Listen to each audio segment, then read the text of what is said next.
लोकसभा के आखिरी चरण के चुनाव प्रचार का शोर आज थम गया, लेकिन प्रधानमंत्री के मौन पर शोर शुरू हो गया। विपक्ष की अपनी दलील है, तो वहीं 45 घंटों के मौन साधना पर पीएम मोदी कन्याकुमारी के विवेकानंद रॉक मेमोरियल पर पहुंचे हुए हैं। 1 जून को आखिरी चरण का मतदान होना है, वहीं इस महासमर का नतीजा 4 जून को आएगा। इसी पर करेंगे बात, लेकिन उससे पहले देखिए रिपोर्ट। पीएम मोदी ध्यान के लिए कन्याकुमारी में हैं। पीएम ने यहाँ पहुंचकर पहले भगवती अम्बन मंदिर में विधि विधान से दर्शन पूजन किया। वहीं 7वें चरण के लिए रैलियों का शोर, चुनाव प्रचार की गहमा गहमी का शोर गुरुवार की शाम को थम गया, लेकिन ध्यान पर शोर शुरू हो गया। मतलब मौन के खिलाफ विपक्ष मुखर है। पीएम मोदी के ध्यान लगाने के लिए विवेकानंद केंद्र जाने पर चुटकी लेते हुए कांग्रेस अध्यक्ष मल्लिकार्जुन खड़गे ने कहा कि विवेकानंद केंद्र में ध्यान लगाने या गंगा में डुबकी लगाने से ज्ञान नहीं मिलता, बल्कि उसके लिए पढ़ना पड़ता है। विवेकानंद के इस पे जाके बैठने से या समंदर में डुबकी मारने से या गंगा में डुबकी मारने से ये ज्ञान नहीं आता। इसको पढ़ना भी पड़ता है, सोचना भी पड़ता है। पश्चिम बंगाल की सीएम ममता बनर्जी ने कहा, कोई ध्यान करने के लिए कैमरा लगाता है। वहीं एसपी अध्यक्ष अखिलेश यादव ने बेहद तल्ख अंदाज में पीएम मोदी की ध्यान साधना पर निशाना साधा। अरे 10 साल के बाद तो आपको फुर्सत ही फुर्सत है। आप जितना चाहोगे उतनी मेडिटेशन कर लोगे। और दूसरा, वहाँ तो भारत की सीमा खत्म हो जाती है। विपक्ष को पीएम की कन्याकुमारी यात्रा में चुनाव आचार संहिता का उल्लंघन नजर आ रहा है, जिसकी शिकायत कांग्रेस ने चुनाव आयोग में की। बहरहाल 2014-2019 में भी पीएम चुनाव के आखिरी चरण के पहले अध्यात्म यात्रा के पथिक बनते रहे। खैर, 1 जून को आखिरी चरण के मतदान के बाद सबकी नजरें 4 जून पर रहेंगी। Bureau report, Bharat express. तो चुनावी शोर 7वें चरण के लिए दुनिया की सबसे बड़े लोकतांत्रिक देश में चुनाव जो है वो संपन्न हो रहे हैं। सबकी निगाहें हैं। 7 फेजेज में चुनाव संपन्न होने और 1 तारीख को 57 सीटों पर मतदान होगा, 4 तारीख को रिजल्ट होगा। लेकिन उससे पहले प्रधानमंत्री के ध्यान साधना पर, मेडिटेशन पर विपक्ष ने काफी शोर मचा दिया। इसको लेकर खास चर्चा करेंगे। मेरे साथ जो खास पैनल जुड़ा हुआ है, जबरदस्त पैनल है। कांग्रेस के प्रवक्ता सारिका सिंह मेरे साथ है, बीजेपी के प्रवक्ता ऋषभ तिवारी मेरे साथ जुड़ेंगे। इसके अलावा डॉक्टर अंशु जोशी, राजनीतिक विश्लेषक, और ये तीनों ही गेस्ट आप टीवी स्क्रीन पर देख रहे होंगे, जुड़ चुके हैं मेरे साथ। बीजेपी के पास जाऊं, कांग्रेस के पास जाऊं, थोड़ा पॉलिटिकल शुरुआत नहीं देना चाहता। मैं चाहता हूं कि एक एनालिस्ट के पास में जाऊं। डॉक्टर अंशु, मैं आपसे जानना चाहूंगा, क्योंकि विपक्ष सीधे सीधे कह रहा है कि यहां से कोई स्पिरिचुअल मैसेज नहीं जा रहा, यहां से पॉलिटिकल मैसेज ही जा रहा है, और यहां पर आदर्श आचार संहिता का उल्लंघन कर रहे हैं प्रधानमंत्री। कौन सी आचार संहिता का उल्लंघन होता है जब देश का प्रधानमंत्री भारतीय संस्कृति के प्रतीक स्थल पर जाकर के ध्यान की बात करता है? मतलब राहुल गांधी जब तथाकथित विपश्यना के लिए विदेश जाते हैं, तब कांग्रेस को या किसी पार्टी को कोई समस्या नहीं होती। अच्छा, मोदी जी अगर आप छींक भी देंगे तो मुझे लगता है इससे भी लोगों को समस्या होने लगेगी। और जिस प्रकार की बातें हो रही हैं कि अब इनको फुर्सत ही फुर्सत रहेगी, मैं एक विश्लेषक के तौर पर यह देख रही हूं कि 4 जून के बाद मोदी जी फिर से प्रधानमंत्री के रूप में शपथ लेंगे। फिर समय नहीं मिलेगा, क्योंकि अभी विदेश के दौरे उन्होंने रोक रखे हैं, वो विदेश अभी जा नहीं पा रहे। तो फिर से प्रधानमंत्री की शपथ लेंगे तो शायद इतना समय ना मिले। और एक भारतीय संस्कृति के प्रतीक स्थल पर जाकर, स्वामी विवेकानंद के उस स्मारक स्थल पर जाकर यदि भारत के प्रधानमंत्री ध्यान करते हैं, तो इसको आप राजनीतिक रंग क्यों दे रहे हैं? मुझे तो यही समझ में नहीं आ रहा है। डॉक्टर अंशु, आपको नहीं लगता, क्योंकि यहां पर जिक्र प्रधानमंत्री का जिस तरीके से हो रहा है, प्रधानमंत्री मेडिटेशन पे इससे पहले भी जाते रहे, हर बार हमने वो तस्वीरें देखी है।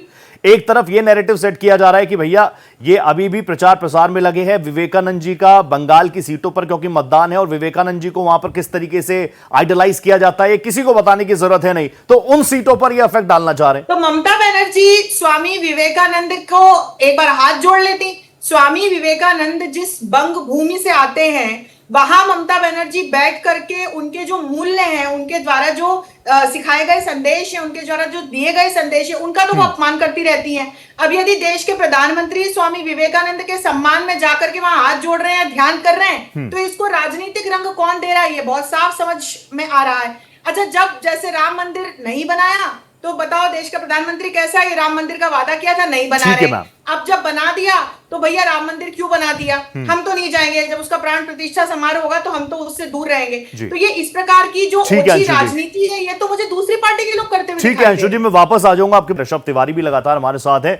ऋषभ, आपने सुन लिया जिस तरीके से सुबह से पूरा बवाल मचा हुआ है। Election commission of India, model code of conduct जब 400 पार हो ही रही है, जब आपको लग ही रहा है, तो फिर जो आरोप विपक्ष की तरफ से लगाए जा रहे हैं, क्या कहेंगे उस पर? सबसे पहले धन्यवाद रोहित जी, सर। भारत एक्सप्रेस का चर्चा के लिए आमंत्रित करने के लिए। देखिए, एक बंगाल में कहावत है, बड़ा फेमस कहावत है, जो तो दोस्त नंदो को, मीन्स जितना दोस्त हो तुम्हारा, ये मेरा कुछ नहीं है। उसी प्रकार ये विपक्ष की नीतियां हो गई है। प्रधानमंत्री जी अच्छा काम करे तो दिक्कत, प्रधानमंत्री जी बनारस जाए तो दिक्कत, प्रधानमंत्री जी मेडिटेशन में जाए तो दिक्कत। मुझे तो कांग्रेस के पढ़े लिखे प्रवक्ताओं पे आश्चर्य लग रहा है, जो पढ़ने की बात कर रहे हैं। अरे कितना आप पढ़ लिए होते तो आपको ये समझ में आता कि कोड ऑफ कंडक्ट का उल्लंघन किसे कहते हैं। अगर प्रधानमंत्री जी वाराणसी से प्रत्याशी हैं, कन्याकुमारी में चुनाव नहीं है हो रहा है, पर वो वहां प्रत्याशी नहीं है। अब कोई भी इंसान अगर कोई सिंबल लेकर आगे बढ़ता है या उसे प्रचार प्रसार में लाता है, तो आप कोड ऑफ कंडक्ट का उल्लंघन कहेंगे। वो क्या भाजपा का बैनर लेकर बैठे हैं मेडिटेशन करने, या भाजपा का झंडा हिला के बैठे हैं मेडिटेशन करने? तो काहे का कोड ऑफ कंडक्ट? दिक्कत यह है कि इन्हें अपनी भारतीय संस्कृति से प्यार नहीं, भारतीय संस्कृति से लगाव नहीं। जो इंसान अब छुट्टी मनाने इटली और बैंकॉक जाएगा, उन्हें तो अपनी संस्कृति में विश्वास रहेगा नहीं। उनका घूमना बैंकॉक होता है, हमारा घूमना अपनी भारतीय संस्कृति में होता है। ये हमारी संस्कृति है, हमारा निर्णय है। प्रधानमंत्री जी वो प्रधानमंत्री हैं जो काशी विश्व भी बनाते हैं, और चंद्रयान 2 के लिए हम अपने वैज्ञानिकों का मनोबल भी बढ़ाते हैं। हम उन नीतियों में चलने वाले लोग हैं। दिक्कत क्या है मैं आपको बता रहा हूं। मल्लिकार्जुन खड़गे जी पढ़ने की बात करते हैं, डुबकी लगा के क्या हो जाएगा इसकी बात करते हैं। थोड़ा सा अगर रिवाइंड कर लेते और प्रियंका गांधी जी से पूछ लेते कि बहन आप नर्मदा में डुबकी क्यों लगा रही थी, वो क्या कोई चुनावी एजेंडा था? थोड़ा पूछ लेते जरा उनसे भी। अच्छा ऋषभ प्लीज आप ही कंटिन्यू कीजिएगा, ये प्लेटफॉर्म आप ही लोगों का है। अभी प्रधानमंत्री नरेंद्र मोदी जी का एक साक्षात्कार हम लोग देख रहे थे, उसमें प्रधानमंत्री ने भी बहुत कॉन्फिडेंस के साथ कहा कि इस बार हमारी सीट्स तो बढ़ी रही है, लेकिन पश्चिम बंगाल में हमारा परफॉर्मेंस बहुत ज्यादा बढ़ने वाला है। अब अभी तक ये कहा जा रहा है, विपक्ष की तरफ से भी कहा जा रहा है, कई पॉलिटिकल एनालिस्ट जो आपसे थोड़ी अलग राह पकड़ते हैं, उनका कहना है कि पश्चिम बंगाल में अब तक जो फेजेस में चुनाव हुए हैं, 6 फेजेस में, वहां पर आपकी ज्यादा कोई सीटें आई नहीं, इसीलिए प्रभाव डालने के लिए कन्याकुमारी चुना, विवेकानंद जी का नाम चुना। देखिए, मुझे हंसी आती इनके बातों पर रोहित जी। हम दिक्कत हमारे साथ नहीं है, दिक्कत इनके साथ है। हम वही काम करते हैं जो देश के उन्नति से डायरेक्ट जुड़ा हो, हम वही काम करते हैं जो भारतीय संस्कृति के उत्थान से जुड़ा हो। तो इनको उसमें दिखने लग जाता है बंगाल कनेक्शन, विवेकानंद जी, परमहंस जी। अरे आपके बंगाल से निकले विवेकानंद जी को आप पूज नहीं सके, सवार नहीं सके, बना नहीं सके, ये आपकी रणनीति होगी। जहां पे रामनवमी जुलूस को रुकवा दिया जाता हो, या आपकी सोच होगी। लेकिन नरेंद्र मोदी जी ने स्पष्ट कहा है कि अगर कोई योजना निकलेगी तो वो धर्म नहीं देखेगी सर। हमने स्पष्ट कहा है कि सर्वव्यापी सर्वस्पर्शी सोच से चलने वाले हम लोग हैं। दिक्कत जिनको हो रही है होने से, मुझे तो लगता है कल दिन अगर प्रधानमंत्री जाके कह दे आप लोग जोर जोर से खुले में सांस लीजिए, स्वच्छ हवा लीजिए, कहेंगे नहीं, हम सांस नहीं लेंगे भैया, हमें विरोध करना है। तो भैया कम से कम जीवित रहिए अच्छे से, विरोध करने की है भी 10 साल और विरोध करना है आपको, कम से कम। ठीक है अंशु जी, अब देखिए 2-3 चीजों पर काफी बहस हो गई है सुबह से शुरू। एक तो प्रधानमंत्री नरेंद्र मोदी के मेडिटेशन को लेकर, दूसरा मैं अभी देख रहा था जयराम रमेश साहब को भी मैं सुन रहा था, वो कह रहे थे कि हमारे पास, उनसे एक बड़ा सवाल बार बार कांग्रेस से पूछा गया, इंडिया अलायंस से पूछा गया कि भैया अगर चलो आपकी एक बात मान भी गए, आप जो शिगुफा छोड़ रहे हैं कि आपकी सरकार बन रही है, प्रधानमंत्री का फेस कौन होगा? तो वो कह रहे हैं हम 48 घंटों में, और इसीलिए हमने 1 तारीख को एक बड़ी मीटिंग बुलाई है जिसमें ममता बनर्जी नहीं आ रही है। ममता बनर्जी कह रही है अगर सरकार बन भी गई तो मैं बाहर से समर्थन कर दूंगी। तो इंडिया अलायंस के अंदर क्या कुछ चल रहा है वो तो खैर अलग चीज है, लेकिन अब इंडिया अलायंस कह रहा है कि हम भी पूरी तरीके से तैयार हैं, इसीलिए हम 1 तारीख को बड़ी मीटिंग कर रहे हैं। नाम क्या होगा? 48 घंटों में आपके सामने आ जाएगा। एक्चुअली इसलिए मीटिंग होगी कि 4 जून के बाद जब विपक्ष में बैठेंगे, जो मुझे लगता है एक विश्लेषक के तौर पर, क्योंकि हर फेज का जिस प्रकार से हम देख रहे हैं कि किस तरह से चुनाव हुए, किन मुद्दों को लेकर चुनाव हुए, बीच बीच में किस प्रकार के शगुफे छोड़े गए, तो इंडिया अलायंस की स्थिति तो इस समय यह है कि नाव में कई छेद हो गए हैं। और यदि प्रधानमंत्री का चेहरा देना था तो पहले फेज में जाने से पहले देना चाहिए था। तो अब जो ये मीटिंग कर रहे हैं, मुझे लगता है कि विपक्ष का नेता कौन होगा ये तय करने के लिए जरूर मीटिंग होगी, और अब धीरे धीरे करके सारे लोग भागेंगे। क्योंकि अब सबको समझ में आ रहा है कि 4 जून के नतीजे क्या होने वाले हैं। स्पष्ट रूप से दिखाई पड़ रहा है रोहित जी कि भाजपा फिर से एक बार सरकार बनाएगी, मोदी जी फिर से एक बार प्रधानमंत्री के रूप में शपथ लेंगे, और इसी एक वादे के साथ इस देश की जनता गई है, क्योंकि इस देश की जनता ने पिछले 10 सालों में देखा किस तरह से महिलाओं ने देखा अपने आप को सशक्त होते हुए, नेतृत्व की भूमिका में आते हुए, इस देश के युवा ने देखा अपने आप को आगे बढ़ते हुए, इस देश ने अपने आप को विश्व की सबसे तेजी से बढ़ती हुई अर्थव्यवस्था के रूप में देखा। हमने चंद्रयान जैसे सफल प्रक्षेपण किए, वो भी अपनी महिला वैज्ञानिकों के नेतृत्व में। हमने वैश्विक राजनीति में भी अपना डंका बजाया जब हमने G20 का सबसे बेहतरीन आयोजन आज तक का एक होस्ट के रूप में किया, एक प्रेसिडेंट के रूप में किया। हम एक तरफ अमेरिका के साथ भी अच्छे संबंध बनाए रखने में कामयाब है, रशिया के साथ भी हमारे उतने ही अच्छे संबंध हैं। तो हम चाहे वैश्विक राजनीति की ओर देखें, अपनी घरेलू राजनीति की ओर, ये एक सकारात्मक एजेंडा लेकर के मोदी सरकार मुझे चलती हुई दिखाई पड़ती है, जिसमें इनका एजेंडा विकसित भारत है, और ये स्पष्ट रूप से दिखाई पड़ता है। जब हम इंडिया अलायंस की ओर देखते हैं तो किसी पार्टी को आप ले लें, उनका मुझे एक ही एजेंडा दिखाई पड़ता है कि मोदी जी का विरोध कैसे करें।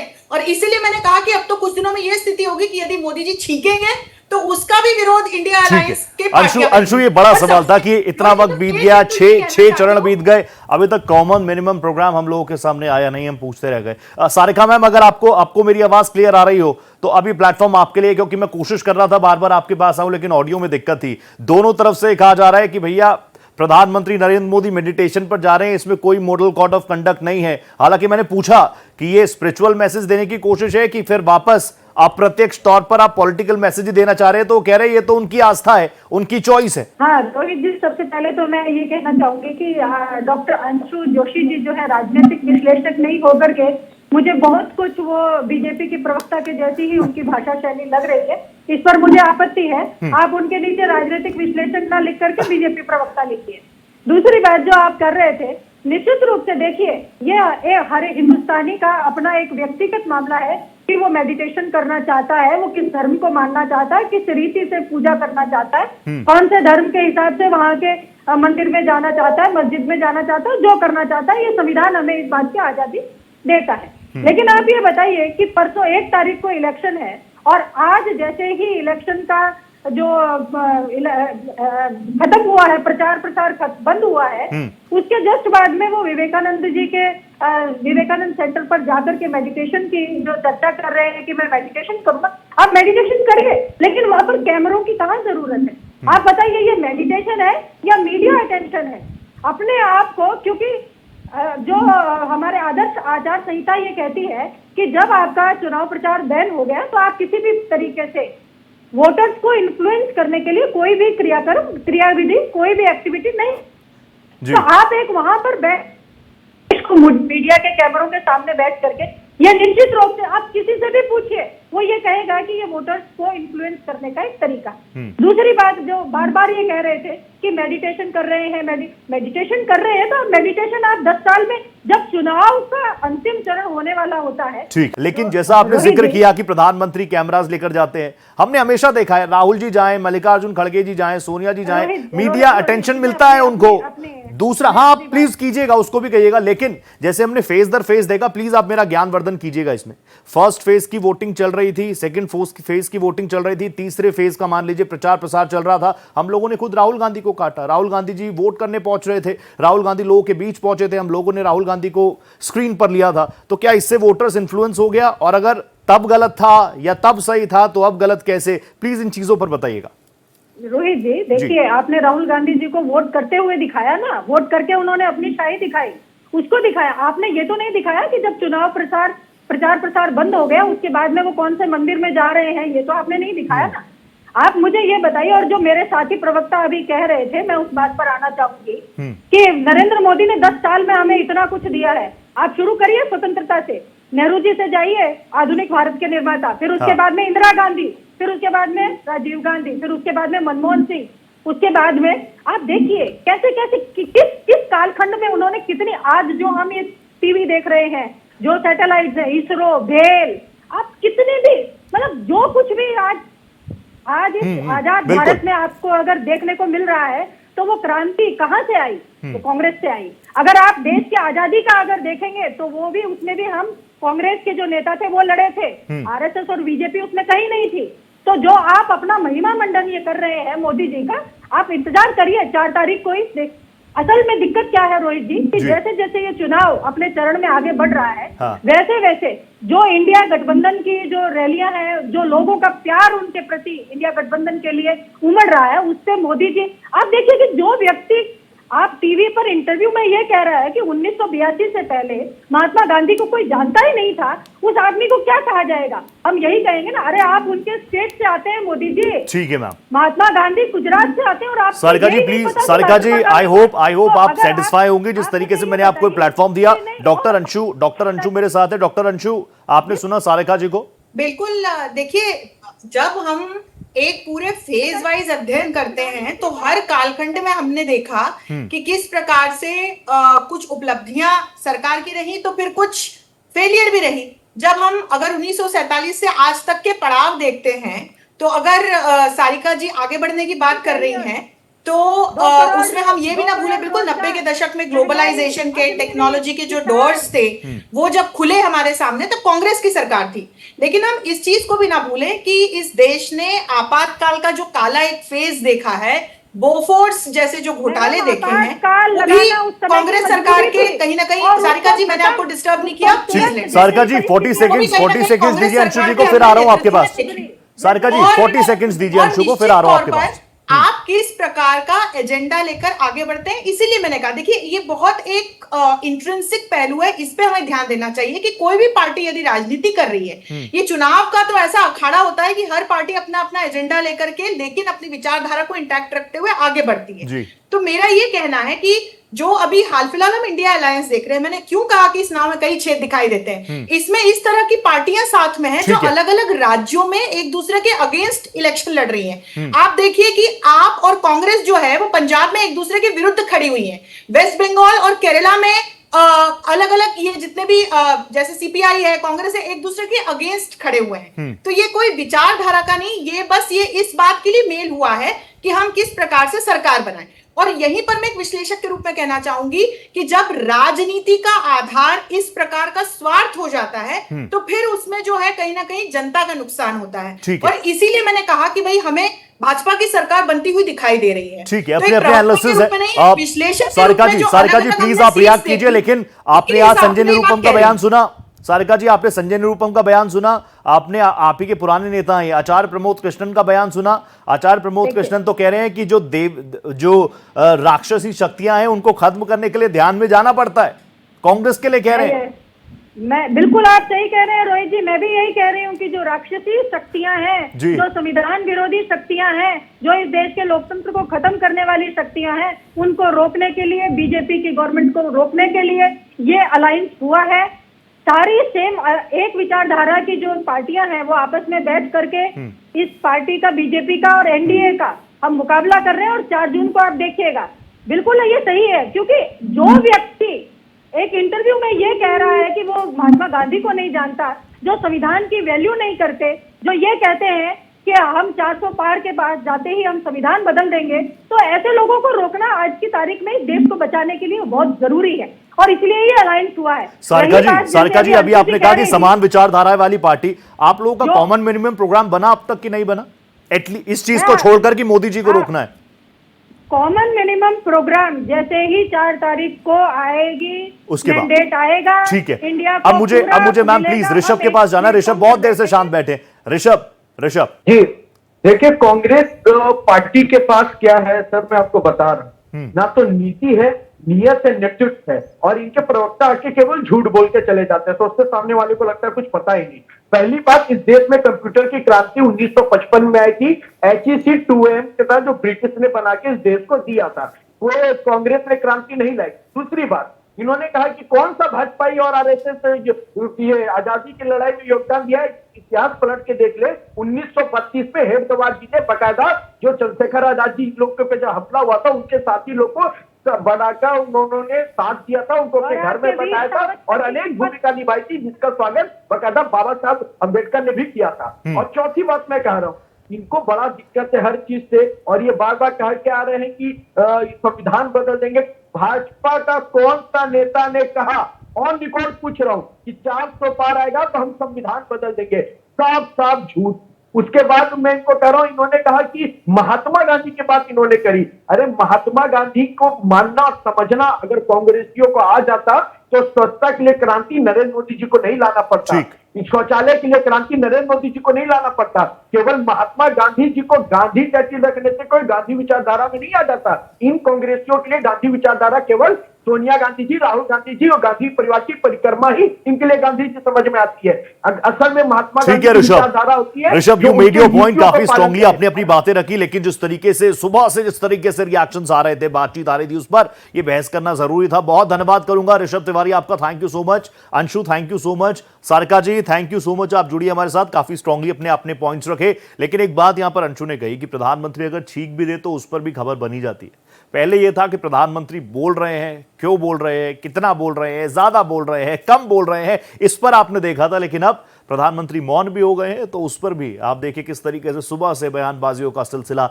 जारी है। क्योंकि अभी 7वें फेज का मतदान बाकी है, उससे जुड़े अपडेट्स भी आपको देते रहेंगे। अभी मेरे साथ इस डिबेट में फिलहाल इतना ही। देश प्रदेश की हर बड़ी खबर के लिए आप बने रहिएगा भारत एक्सप्रेस के साथ। नमस्ते।